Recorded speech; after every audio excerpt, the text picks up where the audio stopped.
saion@gmail.com. And if you like this video, please don't forget to smash the like button and share this video with as many people as you can. And if you're not subscribed to my channel yet, kindly do it so that you don't miss any of my videos.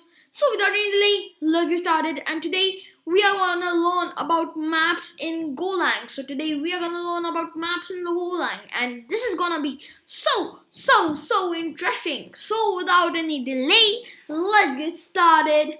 Damn! So maps are basically used to store data in key value pairs. Like you access a map, each value in a map using its key, right? So there's a key through which you will access the key's value, right? So each element in a map is a key value pair. So every element, one element is considered as one whole key value pair. So if there are 5 elements, that means there are 5 key value pairs in it.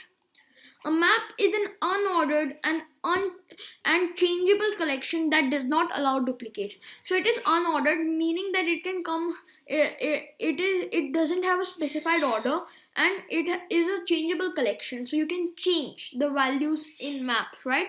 That does not allow duplicates. So you can't have duplicate keys, right? You can have same values in a map, but not the keys that are there. Okay. So the length of a map is the number of its elements. So the length of the map is the number of its elements.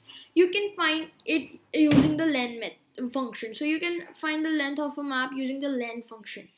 Maps hold references to an underlying hash table. So what exactly is a hash table? In a hash table, um, like every element is saved in key value pairs. But when you try to access one of its elements, the element you try to access, like you try to access in a hash table, like a brand value of a brand key, right?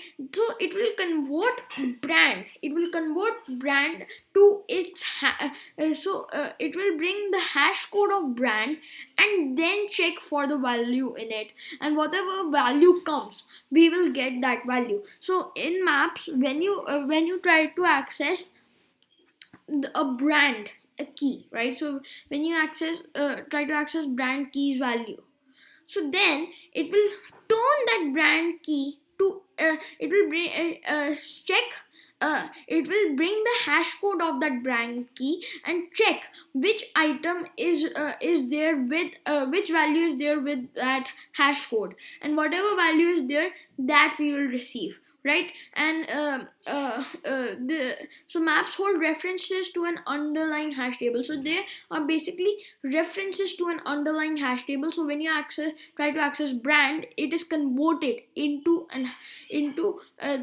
it brings brand's hash code and then check it in the hash table, right? So in hash table, the key value pairs are there is the hash code saved of the keys in our hash code. So in the hash code, the hash value of a keys is saved. Instead of the key name, the hash value of key is saved over there, right? In a hash code, the hash value of a key is saved instead of basically the key, right? So maps hold references to an underlying hash table. So over here, what we have, we are package main, we are importing fmt, we have a function main, and over here there are two ways to create our, what we say, map, right? So this is the first way, where we give the map keyword, right? And then over here we give the key type, so of what data type should be the key, and then we give the value type over here, that what data type value will it be, right? And then this we are giving a brand key, its value is Ford, and then we have a model key, its value is Mustang, and then we have a year key, and its value is 1964, but as a string, its value is 1964. Then we are creating a b variable, and in this the key will be of string type, and the value will be of integer type. Key is Oslo, the value is 1. Key is Bogen, and value is 2. And another key is Trondheim, and the value is 3. and then another key is Stavanger, and the value is 4, right?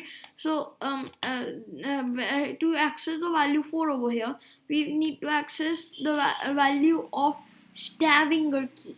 If you want to access the value 1, then you have to access the Oslo key, right? So this is how it works.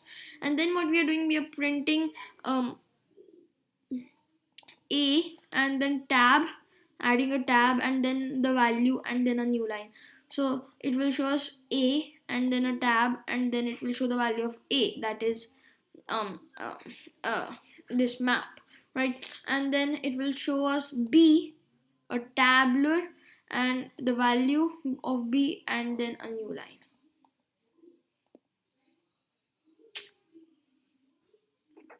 So it is running over here, taking a bit of time. Why, I don't know, so much of time it is taking. There's some reason. Let's reload the REPL. Sorry about the inconvenience, guys, over here. I don't really know what is happening.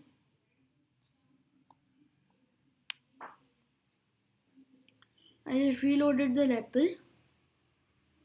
Hope this works now. So when we run this,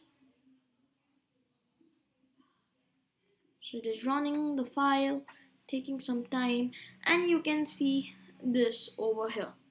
So the result is, the first A's value is a map that has brand Ford Model Mustang in year 1964, and B's value is a map that has Borgen 2, Oslo 1, Stavanger 4, and Trondheim 3. And you can see this is all in random order, right? So this is not in the order that we specified in, and it is in random order. Oh, sorry.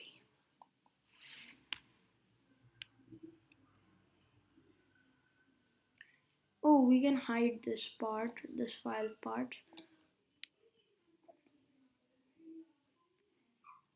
Right.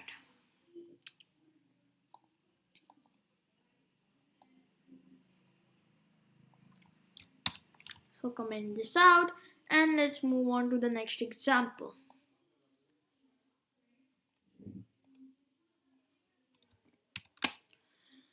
So this is the next example over here. We have a function main and in this we have a variable a, and this now over here we are creating the map using our make function. The second way to create a map is using the make function, where we create the make functions, we give the map keyword and then we specify what data type key should be there, and then we specify what data type value should be there.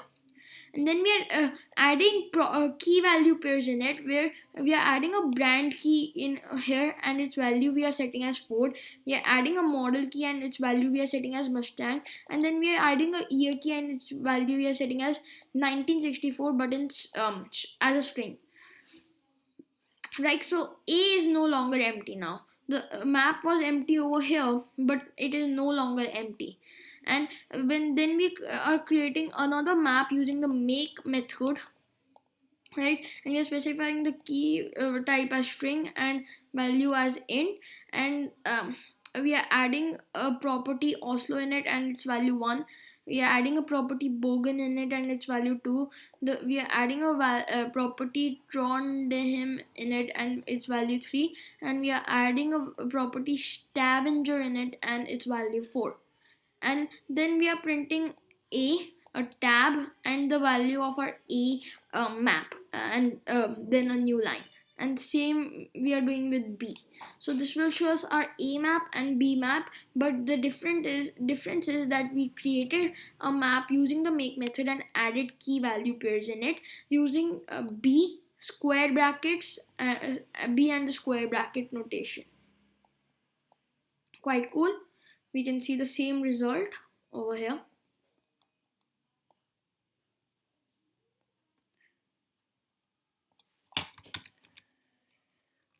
So there are two ways to create an empty map. So if you want to create an empty map at first, there are two ways to create it. First way is to create it using the make method, where you give map, give the key type and the value type.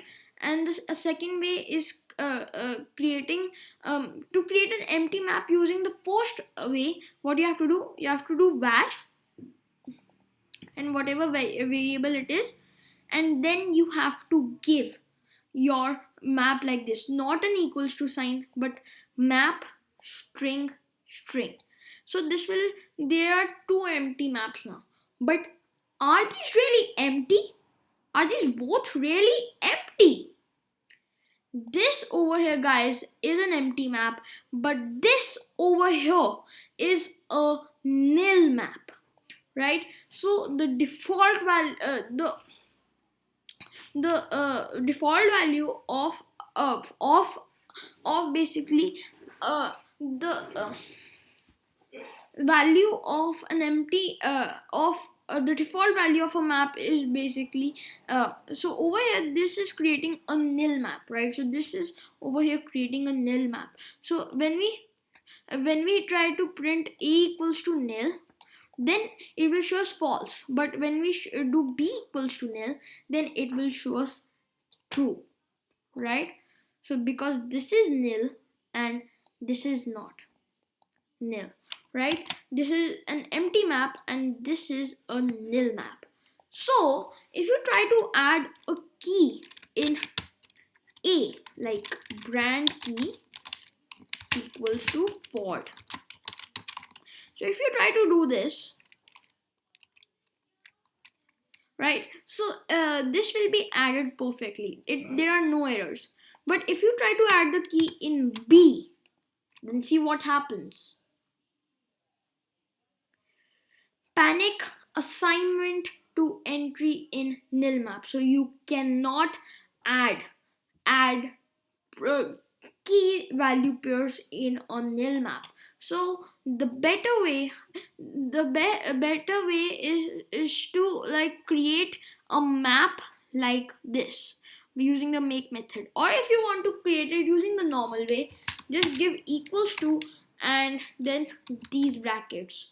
So this for you guys will create an empty map, and now it will not bring an error. This will create an empty map, right, and not a nil map, right? So just use these two and not the technique to create a nil map. So let's see the allowed key types. The map key can be of any data type for which the equality operator equals is defined, right? So if you can compare the compare two values with the equals to sign, those data type values are can be there in your maps. So like booleans can be compared using the double equals to sign, numbers can be compared, strings can be compared, arrays can be compared, pointers can be compared, structures can be compared, interfaces can be compared, as long as dynamic type supports equality, right? And these all can be compared using this double equals to sign. That's why these all are allowed in maps. All of these data types values are allowed in maps, but the invalid key types are slices, maps, and functions. You can't have slices in maps, you can't have other maps in maps, and then you can't have functions in maps. The allowed value type is the map values can be any type, so they can be of any type, right? Any type you want, the map values can be of any type. Now we have another example, and this is an example. This example is for this example is how we can add and access the values, the key values in a map.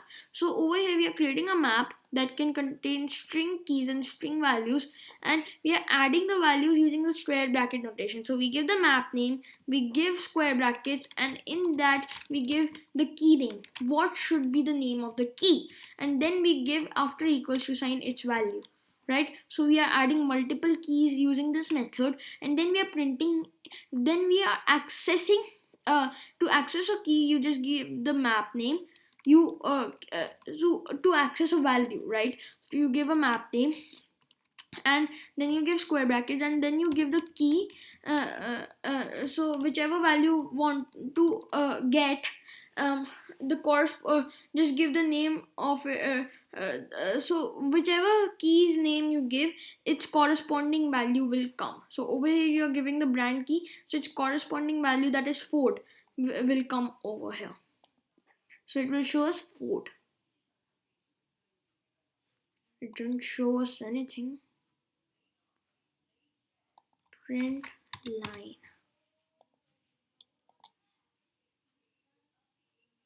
Ford. Quite cool.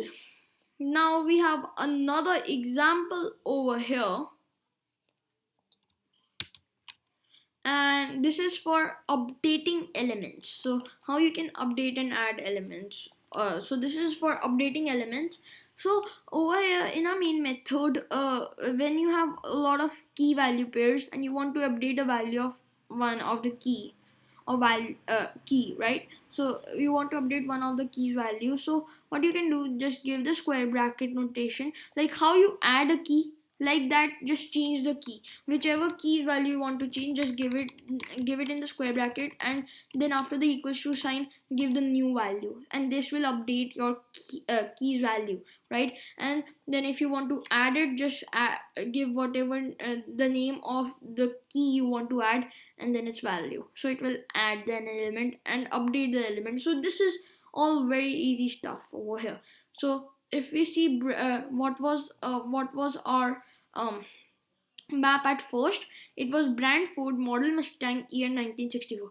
Then we updated the year from 1964 to 1970. So now it is 1970, and we added a color key. Its value is as and its value red. So we added a color key and its value red, right? Quite cool.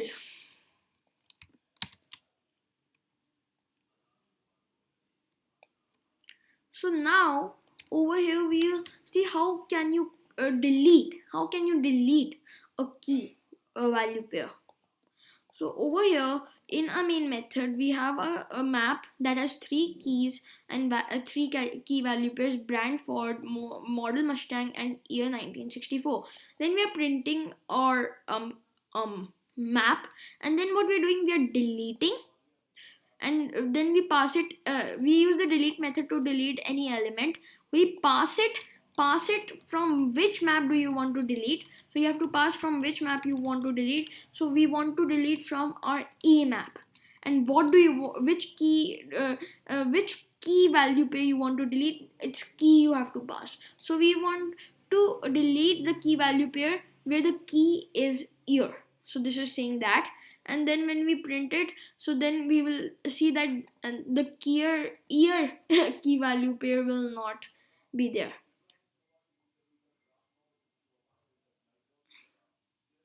So we are having an error over here on line 125. So sorry, I forgot to comment these lines, just so sorry about that. So over here you can see that our map has brand Ford, model Mustang, and year 1964, and then we deleted year, so now it just has brand Ford and model Mustang.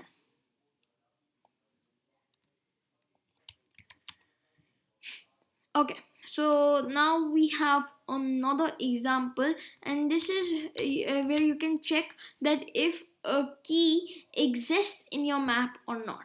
So over here we have a function main, we have a variable a in which we are saving a map that has brand Ford, model Mustang, year 1964, and day equals empty string. So then how we can check, we can access the key from the key, and when we access a key's value like this, it returns the value that we can save in a variable, but it also returns that if that key exists or not, that we can save in another variable. So over here a brand returns two things: the value of it, so the value will be saved in value one, and then it returns if the brand key exists or not. So over here it exists in our map, so that will come in OK1, right? Then we are checking that if there is a color key in this, so its value will come, right? And then it's in OK2 we'll see if that if it really exists or not. Then we are checking if day exists or not. So when we do a day, then the value will come in value 3, and it's if it exists or not, that will come in OK3. And then finally, if you just don't want the value and only want to check that if it exists or not, just give an underscore where you are accepting a value, and this will return us a value where we have given an underscore, so it will nowhere be saved, and then it is returning us true or false, that if it exists or not.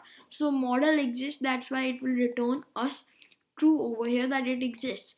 So over here this will return us Ford and true, because its value is Ford and it exists. This over here will return us empty string and false, because it does not exist and its value is nothing, so empty string is a default value. um, a day will give us empty string and true, it exists but its value we have set to empty string. And model will give us Mustang and true, but we are not saving Mustang and we are only saving true. So then we are printing value 1 and OK1, value 2 and OK2, value 3 and OK3, and then only OK4, because there is no value 4 as we didn't save anything as in any variable value 4. So we got for true, then we got an empty string and false, then we got an empty string and false, and sorry, true, and then we got true only as expected.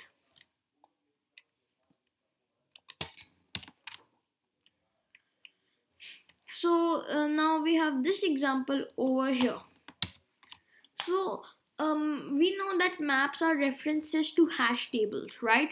So over here we are creating a map, right? So we are over here creating a map, right? That is key type string and value type string, and then we are creating and we are saving that map in variable A. Then in variable B we are saying equals to variable A. So now maps are basically referencing to the underlying hash table. So now B is also referencing to A's underlying hash table, and now because B and A both refer to the same underlying hash table, if B changes anything in that underlying hash table, A will also get that change, and if A changes something in that underlying hash table, B the change will be noticed in B also. So if we print A and B both, then we will get this value of map, right? And then if we add a property capital year and its value 1970, and then we print after change to B, then we are over here changing to B, but we'll get the changes in both A and B because they both are pointing to the same underlying hash table, and if B changes it, then for A also it will be changed. So over here at first we got a brand Ford, model Mustang, year 1964, and same for B, and then when B was changed, then both the change was noted in both A and B. Quite cool. Next is this example over here. So in this what we are doing in this example, what we are doing that we have a map over here that has string key types and integer value types, and it has 1 1 2 2 3 3 4 4, and then we have a B. So we'll come to the B thing afterwards, but let's look at this for loop over here. So we are looping for k comma v and range A. Range A will return us 1 and 1, right? So it will return us this 1, and then it will return us the value 1, and we are saving this one in K and this one in V, right? And we are printing hashtag percent value equals to percent value K comma V. So we are doing K equals to V, so we are printing this. So this we have known, guys, that maps are unordered, so they don't have a specific order. So it is not compulsory that one comes over here first, right? It is not compulsory that one only comes over here, right? Yeah, in the start any key can come, 2 3 4, anything can come over here first, right? It is, so it will be printed unordered, like it can be printed 2 equals 2, 3 equals 3, 4 equals 4, 1 equals 1. So it could be of this order, or it could be of 3 equals 3, 4 equals 4, 1 equals 1, 2 equals 2. It could have been of any order, right? So if you want it in a specific order, what you can do, we are creating a slice over here or string type, right, B, and then we are appending. So we are appending in B 1 2 3 4. So we are appending in B 1 2 3 4, right? And after this loop, after printing all the key value pairs that are unordered, we can loop over here on our slice, right? So we can loop over here on our slice, and when we use the range method on our slice, then this will give us the index of the element that we are on in the slice, and the value of that element. So the index of that element, we don't want to save, so we have given underscore, but we want the value of it. And what we are doing, we are printing element. So whatever the element is, 1 2 3 4, so it will come in a specific order, 1 2 3 4, and then a element. So we are accessing a1, a2, a3, a4. So it will bring the exact values, and this will show it in order. So this loop will show it unordered, like in any order, and this loop will show it in order, right? Right. So this loop showed it in unordered, but we can't see print line.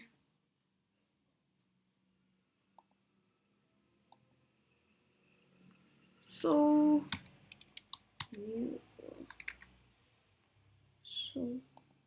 print. Okay, I know what happened. Replit is, sorry. So now this will work, apparently. Right. So we see 1 equals 1, 2 equals 2, 3 equals, oh. Right. So the first one was unordered. It is coming in any order, right? So as you can see, the first one is in unordered, but the other four are in order. It is coming 1 equals 1, 2 equals 2, 3 equals 3, 4 equals 4, and that is what we wanted. This is how you can basically show the key value pairs of a map in order, right, instead of unordered. In a random order, you can show it in order, right? So this was it, guys, for Golang Maps. I hope you liked the video, guys. If you did, please don't forget to smash the like button and share this video with as many people as you can. Thank you, guys. Bye. Stay safe, stay healthy, and keep watching my videos. Dab!